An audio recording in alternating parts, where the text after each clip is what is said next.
స్తోత్రం, హల్లెలూయా. దేవునికి మహిమ కలుగును గాక. ప్రభునందు ప్రియ దేవుని ప్రియులారా, క్రీస్తు పేరిట నా హృదయపూర్వక వందనాలు తెలియజేస్తున్నానండి. దేవుని సన్నిధిలో చిన్న వాక్యాన్ని చదువుకుందాం. దేవుడు మనతో మాట్లాడినట్లుగా ప్రార్థనా పూర్వకంగా సిద్ధపడదాం. రోమపత్రిక 10వ అధ్యాయం 7వ వచనంలో నుంచి, నీవు నీ హృదయంలో ఇలా అనుకోవద్దు అనేటువంటి ఒక మాట పౌలు గారు రోమీ సంఘానికి రాస్తూ చెప్పిన ఈ మాటను ఆధారం చేసుకొని, కొన్నిసార్లు మనం అనుకోకూడని విషయాలు మనం అనుకోవటం వలన మన ఆత్మీయత కానీ భక్తి కానీ కొన్ని విషయాల్లో మనం వెనుకపడుతున్నటువంటి అనుభవాల్లో మనం ఉంటాం.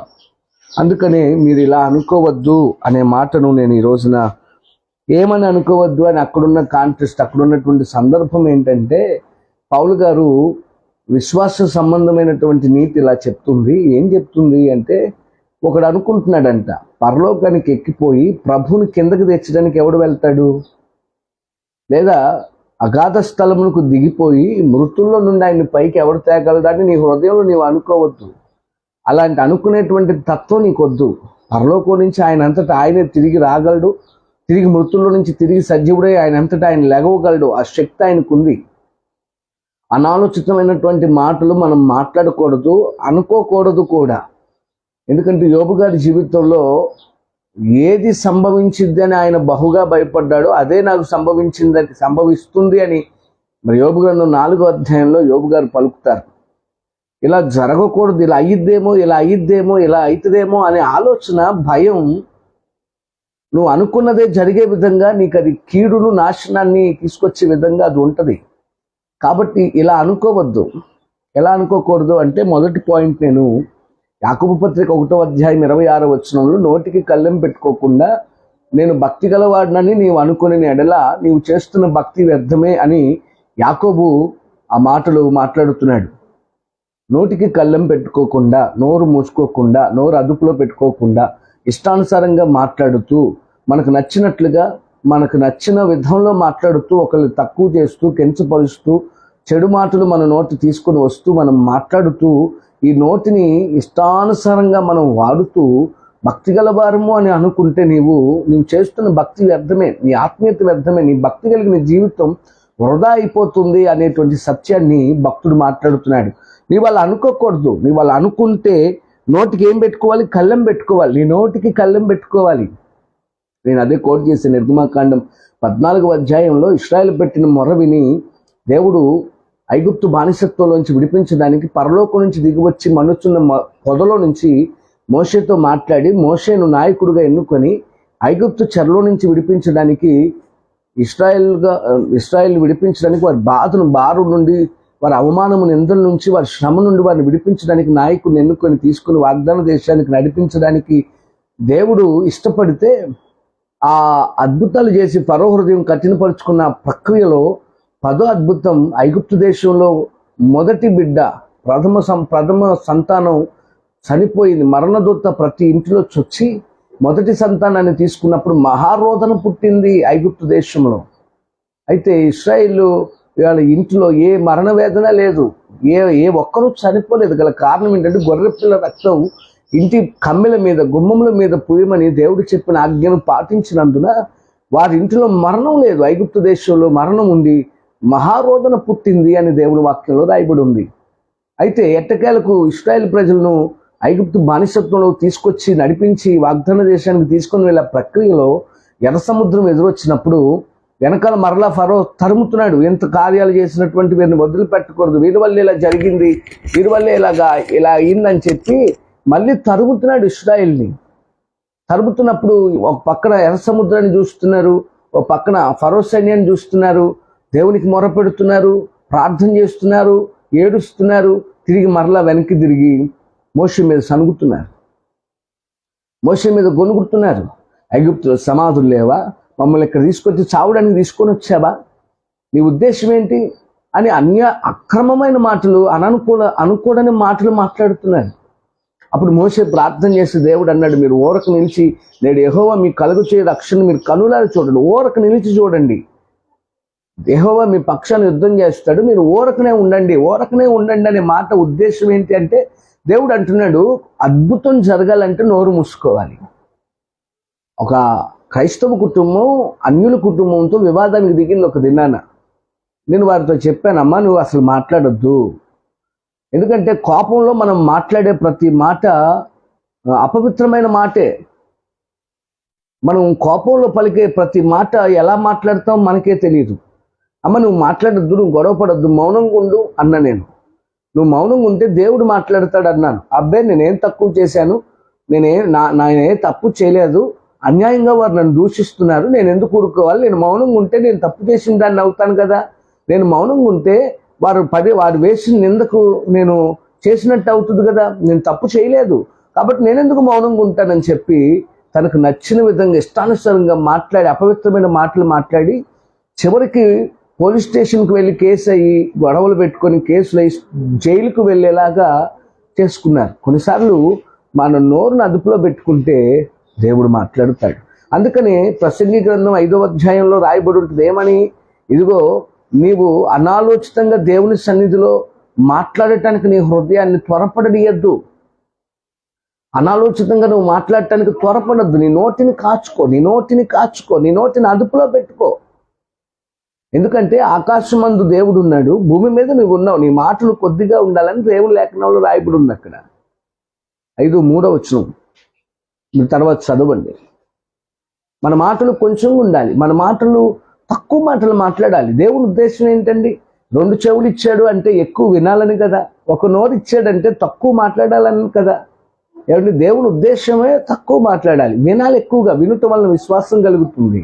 దేవుని మాటలు వినాలి, హృదయంలో చేర్చుకోవాలి. విశ్వాసం క్రీస్తు గురించినటువంటి మాట వల్ల జరుగుతుంది కనుక దేవుని మాటలు ఎక్కువ వినే విధంగా ఉండాలి. ఉపదేశం వినువాడు సురక్షితంగా ఉంటాడని రాయబడి ఉంది. వినేవాడు సురక్షితంగా ఉంటాడు. వినాలి, వినేవాడు జాగ్రత్త పడతాడు. కానీ మనం ఎక్కువ మాట్లాడుతాం, నోటికి కళ్ళెం పెట్టుకోం. ఎఫెసీయులకు రాసిన పత్రిక 5వ అధ్యాయం 3వ వచనంలో రాయబడి ఉంది. 3-4 వచనాలు ఏమనుంది? మీరు కృతజ్ఞతా వచనమే ఉచ్చరించవలను కానీ మీ నోట అపవిత్రమైన మాట ఏది, బూతులైనను, సరసక్తులైనను, పోకిరి మాటలైనను మీరు ఉచ్చరింపకూడదు. ఇవి మీకు తగవు, పరిశుద్ధులకు తగవు, భక్తి కలిగిన వారికి తగవు, ప్రార్థనకి వెళ్ళే వారికి ఇవి తగవు. ఇలాగ నువ్వు ఉండకూడదు అని దేవునితో మాట్లాడుతుంటే మన నోటికి నచ్చినట్టుగా మనం మాట్లాడి నేను భక్తి గలవాడినని నువ్వు సంఘంలో నిలబడి సాక్ష్యం చెప్పితే నీ భక్తి వ్యర్థమే కదా. ఎందుకలా అనుకుంటున్నావు నేను భక్తి గలవాడినని? నిన్ను నీవు మోసం చేసుకుంటున్నావు. ఒకరు నిన్ను మోసం చేయట్లేదు, నిన్ను నీవే మోసం చేసుకునే పరిస్థితికి వెళ్ళిపోతున్నావు అనే సత్యాన్ని ఈరోజు ఈ రాత్రి నువ్వు గ్రహించాలి అని దేవుడు ఇష్టపడుతున్నాడు. నువ్వు అలా అనుకోకూడదు. నోటికి కళ్ళెం పెట్టుకొనకుండా నేను భక్తి గలవాడను అని అనుకోవద్దు. అనుకుంటే నీ భక్తి వ్యర్థం. 2వ మాటలోకి వెళ్తాను. యెషయా గ్రంథం 49వ అధ్యాయం 14 వచనం నేను చదువుతాను, చూడండి. యెషయా గ్రంథం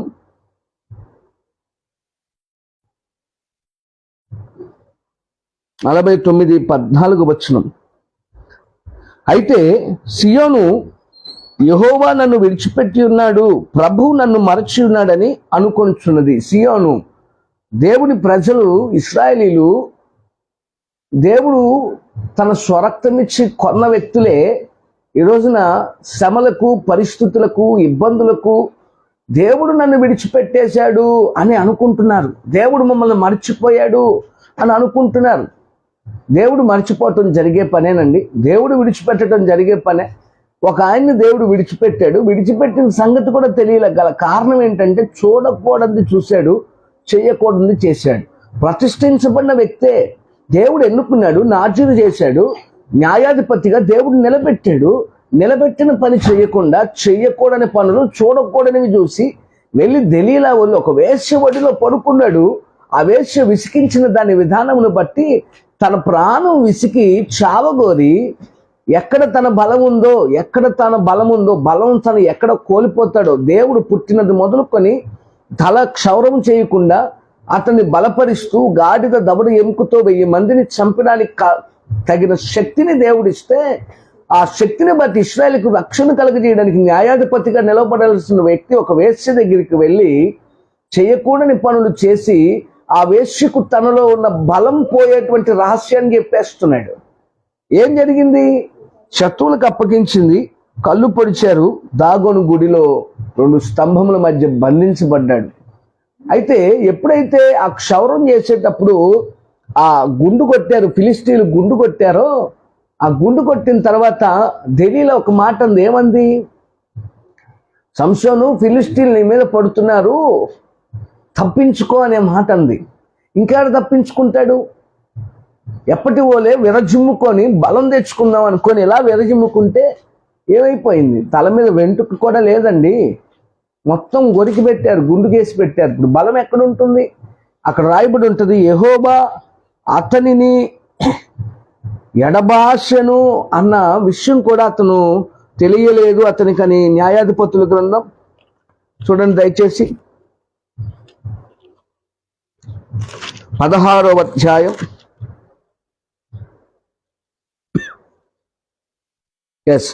16వ అధ్యాయం 19వ వచనం చదువుతున్నాను చూడండి. అది తన తొడ మీద అతను నిద్రపుచ్చి ఒక మనుష్యుని పిలిపించి దాని చేత అతని తల మీద 7 జడ్లను క్షౌరం చేయించి అతన్ని బాధించుటకు మొదలుపెట్టింది. ఎవరిది? దెలీలా అండి. బాధించడానికి మొదలుపెట్టి అప్పుడు అతనిలో నుండి బలం తొలగిపోయిను. ఆమె సంసోను, ఫిలిష్తీయులు నీ మీద పడుచున్నారని అతడు అనగా అతడు నిద్ర మేలుకుని ఎప్పటి అగునట్లు నేను బయలుదేరి విరజిమ్ముకొందును అనుకున్నాను. అయితే యెహోవా అతని ఎడబాషనని అతనికి తెలియలేదు. ప్రతిష్టతను కోల్పోయినప్పుడు, నీకున్న రక్షణ అనుభవాలను కోల్పోయినప్పుడు, పరిశుద్ధతను కోల్పోయినప్పుడు దేవుడు నిన్ను విడిచిపెట్టేస్తాడు తప్ప ఇక మరే విషయంలో దేవుడు నిన్ను విడిచిపెట్టడు అనేది సత్యం. దేవుడు నిన్ను మర్చిపోడు అనేటువంటిది సత్యం. అయితే ఈ సియోను ఏమనుకుంటుంది? యెహోవా నన్ను విడిచిపెట్టి ఉన్నాడు, ప్రభు నన్ను మరచి ఉన్నాడు అనుకుంటుంది. ప్రభు నిన్ను మర్చిపోడండి. చూడు, నా అరచేతుల మీద నేను చెక్కుకున్నాను. తన కడుపును పుట్టిన చంటి బిడ్డను తల్లి మరుస్తుందా అని ఒక ప్రశ్న వేసి, ఒకవేళ వారైనా మరుస్తారు కానీ నేను నిన్ను మరువనన్నాడే. శాశ్వతమైన ప్రేమతో నిన్ను ప్రేమిస్తున్నాను, విడవకు నీ ఎడల కృప చూపుతున్నాను, పర్వతాలు తొలగిన మెట్టలు తత్తడిన నా కృప నిన్ను విడిచిపోదన్నాడే. నిన్ను విడవకు ఎడబాయక ప్రేమించి నీ కొరకు ఎన్నో గొప్ప కార్యాలు, సూర్యకార్యాలు దేవుడు చేస్తున్నాడే. కానీ నువ్వు ఏలనుకుంటున్నావు దేవుడు నన్ను మర్చిపోయాడు, దేవుడు నన్ను విడిచిపెట్టేశాడు. చిన్న అల్పకాల శ్రమలకు నువ్వు ఎందుకు ఈ మాటలు పలుకుతున్నావు? ఇలా అనుకోవద్దు. దేవుడు మర్చిపోయాడు, దేవుడు విడిచిపెట్టేశాడు అని నీవు అనుకోకూడదండి. ఎందుకు ఆ మాట అంటున్నావు? దేవుడు నన్ను మర్చిపోయాడు, దేవుడు నన్ను విడిచిపెట్టేశాడు, దేవుడు నన్ను మర్చిపోయాడు, దేవుడు నన్ను విడిచిపెట్టేశాడు. ఏమండి, నయోమి ఏమంది? బెత్లెహేము నుంచి, రొట్టెల ఇల్లు నుంచి బెత్లెహేము నుంచి మోయాబు దేశానికి వెళ్ళింది. తన స్వచిత్తాన్ని నెరవేర్చుకొని మోయాబు దేశానికి వెళ్ళాక ఏమన్నా బాగుపడిందా? బెత్లెహేములో కరువు వస్తే దేవుడి మీద ఆధారపడాలి. కరువులో ఎలీషాను దేవుడు నిలబెట్టుకొని సారెపత్తు ఊరిలో ఉన్నటువంటి విధవరాల్ని దేవుడు పోషించలేదా? ఏమండి, దేవుడి ప్రజలకు ఒక జ్ఞానం ఉండాలండి, దేవుని ప్రజలకు ఒక ఆలోచన ఉండాలి. దేవుడు ఇన్ని గొప్ప కార్యాలు చేశాడు. ఎర్ర సముద్రాన్ని పాయలు చేశాడు, యోర్దాను గోడలు ఆయన కూల్చివేశాడు, సింహాల నోర్లు మూసాడు, అగ్నిబలం చల్లార్చాడు. ఇంత గొప్ప కార్యాలు చేసిన దేవుడు నీ చిన్న శ్రమను తీసివేయలేదన్న ఆలోచన కూడా ఉండదు. బలహీనతను బట్టి, సమస్యను బట్టి, శ్రమను బట్టి దేవుడు మర్చిపోయాడు అంటావు. చేతులారా వెళ్ళి మోయాబు దేశానికి వెళ్ళి భర్తను కొడుకులను చంపుకుంది, కోల్పోయింది, పోగొట్టుకుంది. భర్త చనిపోయాడు, పిల్లలు చనిపోయారు. ఏం సాధించింది? తిరిగి మరలా బెత్లెహేంకి వెళ్ళాల్సిన పరిస్థితి. బెత్లెహేంకి వెళ్ళి ఇదిగో ఈమె నయోమి కదా వాళ్ళందరూ గుర్తుపడితే ఏమంటుంది? నన్ను నయోమి అని పిలవకండి, సర్వశక్తుడు నాకు బాధ కలిగజేశాడు. ఎందుకు ఈ మాటలు? దేవుడు నీకు బాధ కలిగజేశాడు, నీ అంతటి నువ్వే తెచ్చుకున్నావా? దేవుడు నిన్ను మర్చిపోలేదు. దేవుడు నీ పట్ల ఉన్న ప్రణాళికను దేవుడు మర్చిపోడు. నువ్వు ఏ స్థితిలో ఉన్నా దేవుడు నిన్ను మర్చిపోడు. నేను ఈ మాట ఖచ్చితంగా చెప్పగలను. నీవైనా మరుస్తావేమో కానీ దేవుడు నిన్ను మర్చిపోడు. సంతోషంగా ఉన్నప్పుడు దేవుని సన్నిధిని మర్చిపోతావు, డబ్బు ఉన్నప్పుడు దేవుని సన్నిధిని మర్చిపోతావు, జనం ఉన్నప్పుడు దేవుని సన్నిధిని మర్చిపోతావు. నీకు అంతా బాగుంటే, ఆరోగ్యంగా ఉంటే దేవుని సన్నిధి గుర్తురాదే.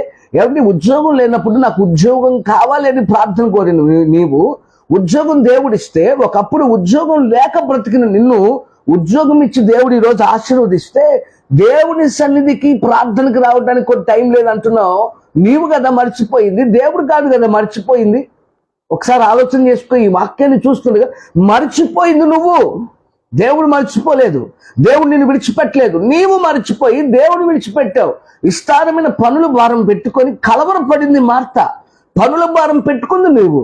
నీకు కొంచెమే నాకు చాలు ప్రభువా, ఎక్కువ ఇవ్వద్దు. ఎక్కువ ఇస్తే యెహోవా ఎవడంటానేమో, తక్కువ ఇస్తే నాకు ఎందుకు దేవుడు ఈ పరిస్థితి ఇచ్చాడని దేవుని అంటానేమో. నాకు సమానంగా ఇవ్వని భక్తుడు కోరుకున్న రీతిగా నీవెందుకు అడగలేకపోతున్నావు? నీకు ధనం వస్తుందని, నీకు విలాసవంతంగా జీవిస్తూ సుఖాన్ని అనుభవిస్తూ బహుగా సుఖపడిన ధనవంతుడు వలె నువ్వు సుఖపడుచు దేవుని విడిచిపెట్టి, దేవుడు నన్ను విడిచిపెట్టాడు అని శ్రమ వచ్చినప్పుడు నువ్వు అంటావు ఎంతవరకు కరెక్టు?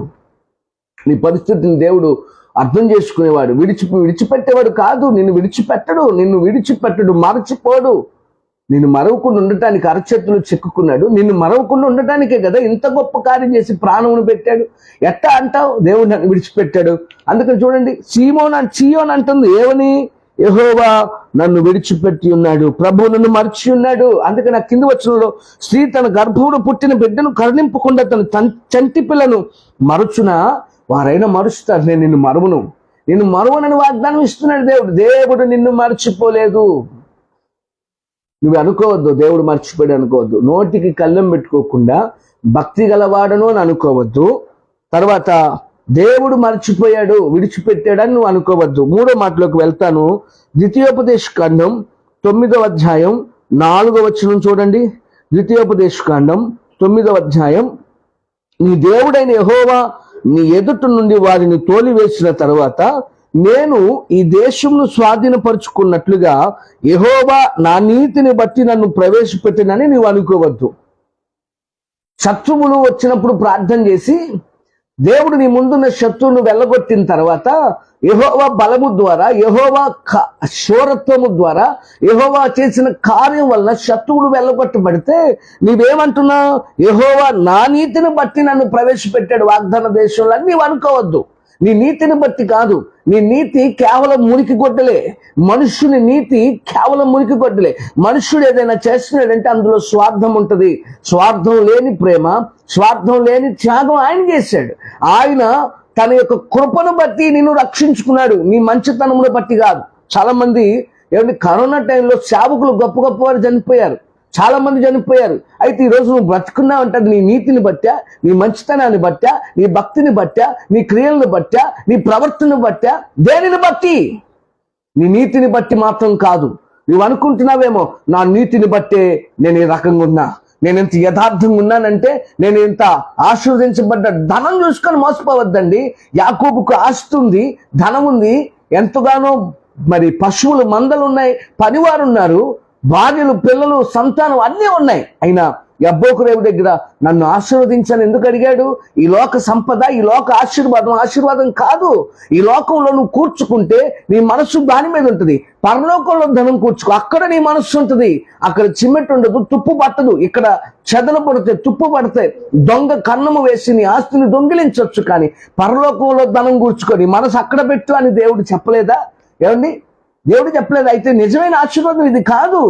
ధనంలో ఆశీర్వాదం లేదు, మంచి ఆహారంలో ఆశీర్వాదం లేదు, వేసుకున్న బట్టల్లో ఆశీర్వాదం లేదు, ఈ లోకంలో కారులు, వసతులు, పేర్లు, ప్రఖ్యాతుల్లో ఆశీర్వాదం లేదు. దేవుని సన్నిధిలో స్థానం సంపాదించుకో, దేవుని హృదయంలో చోటు సంపాదించుకో, దేవుని సన్నిధిలో నీవు ఉండాలని కోరుకో. అది ఆశీర్వాదం. అది కదా నిజమైన దీవెన, అది కదా నిజమైన ఆశీర్వాదం. నాకు తెలిసిన ఒక సేవకుడు, ఒక పాస్టర్ గారు ఉన్నాడు. లెగిస్తే ఆశీర్వాదం, నీవు ఆశీర్వదింపబడాలి, ఆశీర్వాదం. నీకు ఇదేనా? లోక సంబంధమైన వాటిని చూసుకొని ఆశీర్వాదాలుగా ప్రజలను మభ్యపెడుతున్నారు. లోక సంబంధమైనవి ఆశీర్వాదాలు కాదు. లోక సంబంధమైనవి నిన్ను విడిచి నువ్వు సస్తే నీతో ఏది రాదు. నేను ఖచ్చితంగా చెప్తున్నా. నువ్వు ఎలా వచ్చో అలాగే పోతావు, కానీ ఏది నీ వెంట నువ్వు తీసుకొని వెళ్ళలేవు.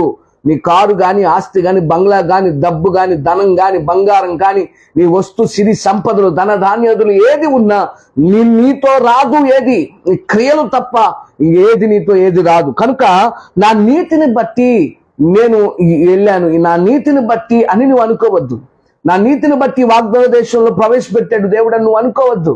జాగ్రత్తగా వినండి నా దేవుని ప్రియులారా. మొదటి వచనం, నోటికి కళ్ళెం పెట్టుకోకుండా భక్తి గలవాడను అని అనుకోవద్దు. రెండో మాట ఏమండి, రెండో మాట నేనేం చెప్పాను చూడండి. దేవుడు నన్ను మరచి ఉన్నాడు, దేవుడు నన్ను విడిచిపెట్టాడు అని నువ్వు అనుకోవద్దు. మూడవ మాట, నీ స్థితిని బట్టి నా నీతే దీనికి కారణం అని అనుకోవద్దు. లేమిలో ఉన్నా, కలిమిలో ఉన్నా, ఇబ్బందిలో ఉన్నా, బంధకాల్లో ఉన్నా, శ్రమల్లో ఉన్నా, ఏదైనా దేవుని చిత్తం అని ఒప్పుకో. ఇది నా నీతిని బట్టి నా స్థాయి ఇది అని అనుకోవద్దు. అనుకుంటే గర్వం వచ్చేస్తుంది. ఆ గర్వం నిన్ను పడేస్తుంది, నాశనానికి తీసుకుపోద్ది. కాబట్టి నా ప్రియ దేవుని ప్రియులారా, ఈరోజు దేవుడు నీతో నాతో మాట్లాడుతున్నాడు. ఏమని మాట్లాడుతున్నాడు? అయిపోయింది. ఏమని మాట్లాడుతున్నాడు? నోటికి కళ్ళెం పెట్టుకొనకుండా భక్తి గలవాడని అనుకోవద్దు. దేవుడు నన్ను మరిచి ఉన్నాడు అని అనుకోవద్దు. నా నీతిని బట్టే అంతా జరుగుతుందని అనుకోవద్దు. ఒక్క మాట నేను చెప్పి ముగిస్తాను. రోమాపత్రిక 11వ అధ్యాయం 25వ వచనం కోడ్ చేయండి. రోమాపత్రిక 11వ అధ్యాయం 25వ వచనం కోడ్ చేయండి దయచేసి. సహోదరులారా, మీ దృష్టికి మీరే బుద్ధిమంతులు అని అనుకొనకుండునట్లు ఈ మర్మం మీరు తెలుసుకొనగోరుచున్నాను. అదేమనగా అన్యజనుల ప్రవేశం సంపూర్ణ మగు వరకు ఇశ్రాయేలునకు కఠిన మనస్సు కొంత మట్టుకు కలిగెను. మీ దృష్టికి మీరు బుద్ధిమంతులని అనుకోవద్దు. మీ దృష్టికి మీరు బుద్ధిమంతులము అని అనుకోవద్దు. నోటికి కళ్ళెం పెట్టుకోకుండా భక్తి పొరలం అనుకోవద్దు. దేవుడు నన్ను మర్చిపోయాడని పరిస్థితులను బట్టి అనుకోవద్దు. మూడవది, నా నీతిని బట్టే ఇవన్నీ జరుగుతున్నాయి అనుకోవద్దు. నాలుగవది, నిన్ను నీవు బుద్ధిమంతుడు అనుకోవద్దు. ఏమండి? నిన్ను నీవు అసలు బుద్ధిమంతుడిగా అనుకోవద్దు. దేవుడు లేకపోతే మనము బుద్ధిమంతులం కాలేం. అక్కడ అదే అంటున్నాడు, మీరు అనుకొనకుండునట్లు, మీరు బుద్ధిమంతులు అని అనుకొనకుండునట్లు కఠిన మనస్సు కలిగిందంట. కొంత మట్టుకు కఠిన మనస్సు దేవుడు కలుగజేశాడు. అన్యజనుల ప్రవేశం సంపూర్ణమగు వరకు ఇశ్రాయేలునకు కఠిన మనస్సు కొంత మట్టుకు కలిగజేశాడు దేవుడు. ఇది మీకు తెలియాలి. మీరు బుద్ధిమంతులు అనుకోకూడదు. మేమే బుద్ధిమంతులం, మేమే మంచివారం, మేమే బుద్ధి కలిగిన వాళ్ళం, మాకే బుద్ధి ఉంది, జ్ఞానం ఉంది, వివేచన ఉందని నీవు అనుకోకూడదు. అందుకని ఇశ్రాయేలు కొంత మట్టుకు కఠిన మనస్సు కలగజేశాడు అని చెప్పి భక్తులు మాట్లాడుతున్నాడు. తర్వాత 5వ మాట, ఇర్మియా 8:8, మేమే జ్ఞానవంతులం అని అనుకోవద్దు. జ్ఞానవంతులం అని అనుకోవద్దు. మన జ్ఞానం దేవుని దృష్టిలో వెర్రితనమే. దేవుని దృష్టిలో వెర్రితనమే. మనుషుల జ్ఞానం దేవుని దృష్టిలో వెర్రితనం అని రాయబడి ఉంది. మనం జ్ఞానవంతులం కాదు. మన జ్ఞానం ఎంత పాటిదండి? ఏ పాటిదండి? దేవుని జ్ఞానం ఏ పాటిదండి? సృష్టిలో ఉన్న సమస్తాన్ని సృష్టించిన దేవుని జ్ఞానం ఎక్కడ? మన జ్ఞానం ఎక్కడ? నువ్వు జ్ఞానవంతుడు అనుకోవద్దు. నువ్వు ఇవన్నీ చేస్తున్నావు, నేను ఎలా మాట్లాడుతున్నావు, జ్ఞానంగా మాట్లాడుతున్నా, నేను ఇట్టా చేసుకొస్తున్నా, అట్టా చేసుకొస్తున్నా, చిన్నప్పటి నుంచి ఇట్టా చూసి అట్టా చూసా, ఇట్టా చేసి, అది చేసా, ఇది చేసా, నేను జ్ఞానం బట్టి నడుచుకుంటున్నాను అనుకోవద్దు. నువ్వు జ్ఞానవంతుడు కాదు. క్షేములకున్న జ్ఞానం మనిషికి లేదన్నాడు దేవుడు. వాటికి నాయకుడు లేడు, విచారణకర్త లేకపోయినా జ్ఞానం కలిగి నడుచుకునే మనుషులు అట్లా నడుచుకొని సావట్లేదే. జ్ఞానం లేదు మనుషులకి. ఈ జ్ఞానం ఏంటి? సమయం సద్వినియోగం చేసుకోవడానికి. అజ్ఞానుల వల్ల ఉండద్దు. జ్ఞానం తెచ్చుకో, సమయాన్ని సద్వినియోగం చేసుకో. జ్ఞానం లేదు. జ్ఞానం లేకే నా జనులు నశించిపోతున్నారు అన్నాడు. జ్ఞానం లేదని దేవుడు చెప్తుంటే నీ జ్ఞానం బట్టి నేను జ్ఞాన్ని నువ్వు ఎలా అనుకుంటావు?